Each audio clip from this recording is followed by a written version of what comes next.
Understanding Catch-22 inches, a paradoxical dilemma. Hello, everyone. Welcome back to our channel, where we dive into the fascinating world of the English language and unravel its mysteries together. Today, we've got a really interesting topic to discuss. The phrase, catch-22.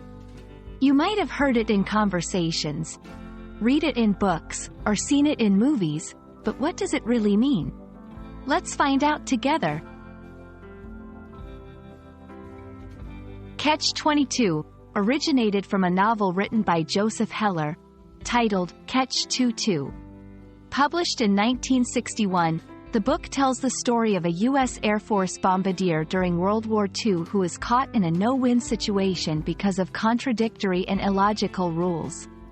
The phrase itself refers to a specific regulation in the novel where a pilot is considered insane if he willingly continues to fly dangerous combat missions. But if he applies for a discharge on the grounds of insanity, his request is denied because requesting a discharge indicates that he is sane and therefore eligible to fly combat missions. In modern usage, catch-22 has come to describe any absurd or no-win situation where you cannot avoid problems because of contradictory constraints or rules. Essentially, it's a dilemma or difficult circumstance from which there is no escape because of mutually conflicting or dependent conditions. To help you better understand the concept, let's go through some real-life examples. 1. Job experience dilemma. Imagine you're a fresh graduate looking for a job, but all employers want someone with experience. You can't get experience without a job, but you can't get a job without experience. That's a catch-22. 2. Credit score paradox. If you're trying to build a credit score, you need to have credit to do so.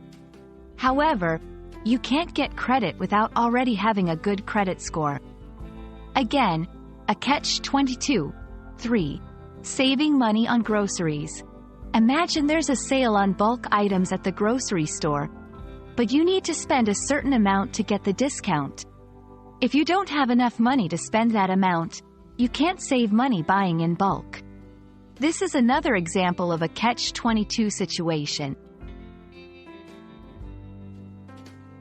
Now that you understand what a catch-22 is, let's learn how to use it in a sentence. Needing experience to get a job and needing a job to get experience is such a catch-22. It's a catch-22 situation. I can't afford to lose my job, but I can't perform well at my job without proper rest. And there we have it, a comprehensive look at the phrase, catch-22. I hope this video has helped clarify what it means and how you can use it in your own conversations and writing. Remember, English is full of interesting phrases and idioms, and understanding them can really help you enrich your vocabulary and express yourself more clearly. Thanks for watching, and don't forget to like and subscribe for more language learning content. Happy learning, and see you in the next video.